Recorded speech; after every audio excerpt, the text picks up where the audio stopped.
அனைவருக்கும் தமிழ் வணக்கம். நான் உங்கள் வனசெல்வி அரவிந்தன். தினமொரு திருக்குறள் 27வது அதிகாரம் தவம் 270வது திருக்குறள். இலர் பலர் ஆகிய காரணம் நோற்பார் சிலர் பர நோலாதவர். இங்கே இருக்கிறவர்கள் நிறைய இருக்காங்க, இல்லாதவர்கள் நிறைய இருக்காங்க.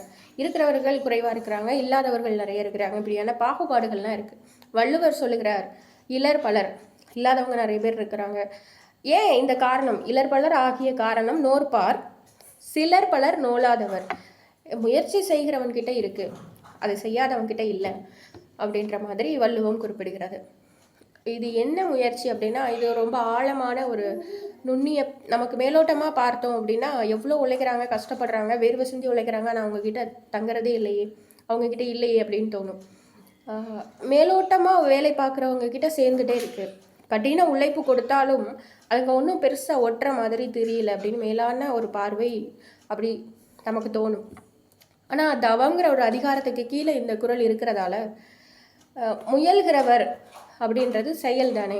ஒரு எண்ணத்தின் மூலமாக, சொல்லின் மூலமாக, ஒரு செயலின் மூலமாக ஏதோ ஒன்று முயற்சி பண்ணிகிட்டே இருக்கிறவங்க அவங்கக்கிட்ட இருக்குது, சிலர்கிட்ட இல்லை, ஏன்னா அவங்க முயற்சி பண்ணலை அப்படின்ற பொருள். இதை இன்னொரு விதமாகவும் பார்க்கலாம். தவம் என்கிற அதிகாரத்துக்கு கீழே இருக்கிறதால எப்படி பார்க்கலாம் அப்படின்னா, தீதும் நன்றும் பிறர் தர வாரா.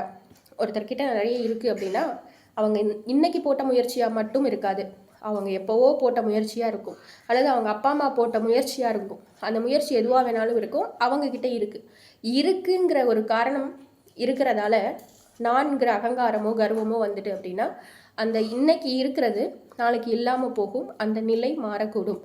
எப்பொழுதுமே ஆன்மீகம் பற்றி பேசும் பொழுது நான் சொல்லக்கூடிய ஒரு வார்த்தை, இருக்கிறது என்றால் கடவுள் கொடுத்து வைத்திருக்கிறார் என்றால் நீ மற்றவருக்கு கொடுப்பாய் என்ற நம்பிக்கையில் கடவுள் உன்னிடம் கொடுத்து வைத்திருக்கிறார். நான் என்கின்ற ஒரு அகங்காரம், ஒரு ஆணவம், ஒரு கர்வம் வந்துவிட்டு என்னிடம் இருப்பதை நான் கொடுக்க தவறிவிட்டால் அந்த கடவுளை அவமதிப்பதற்கு சமமாகும். நன்றி, வணக்கம். மீண்டும் சந்திக்கலாம்.